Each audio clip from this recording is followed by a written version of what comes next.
श्लोक 29 पाठ 2 गीता का सार दूसरा पाठ। आश्चर्यवत् पश्यति कश्चिदेन माश्चर्यवद् वदति तथैव चान्यः आश्चर्यवत् चैन्मन्यः शृणोति श्रुत्वाप्येन वेद न चैव कश्चित्।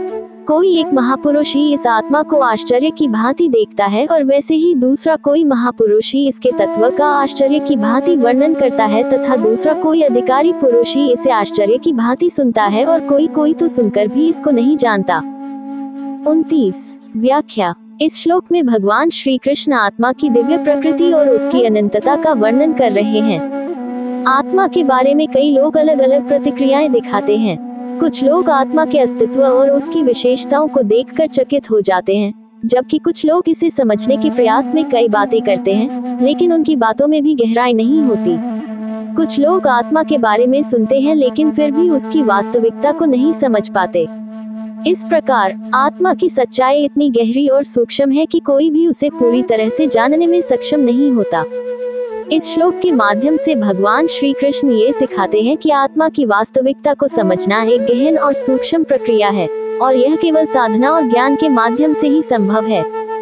श्लोक 30 पाठ 2 गीता का सार दूसरा पाठ। देहि नित्यं वध्योऽयं देहे सर्वस्य भारत तस्मात् सर्वाणि भूतानि न त्वं शोचितुमर्हसि। हे अर्जुन, यह आत्मा सबके शरीर में सदा ही अवध्य जिसका वध नहीं किया जा सके है। इस कारण संपूर्ण प्राणियों के लिए तू शोक करने योग्य नहीं है। 30 व्याख्या। इस श्लोक में भगवान श्री कृष्ण अर्जुन को यह समझा रहे हैं कि आत्मा देही अनंत और शाश्वत है और यह कभी नष्ट नहीं होती। शरीर के प्रति जो भावनाएं और चिंताएं अर्जुन व्यक्त कर रहे हैं वे निराधार हैं, क्योंकि आत्मा सदा के लिए अमर है। श्लोक के अनुसार शरीर की मृत्यु और परिवर्तन को लेकर चिंता करने की कोई आवश्यकता नहीं है, क्योंकि आत्मा को किसी भी प्रकार की क्षति नहीं पहुंचती। आत्मा का जन्म और मृत्यु से कोई संबंध नहीं होता, ये सदा स्थिर और अविनाशी है। इस प्रकार भगवान श्री कृष्ण अर्जुन को ये सिखा रहे हैं कि वे अपनी स्थिति के प्रति शोक और चिंता को त्याग दें और अपनी कर्मभूमि पर ध्यान केंद्रित करें।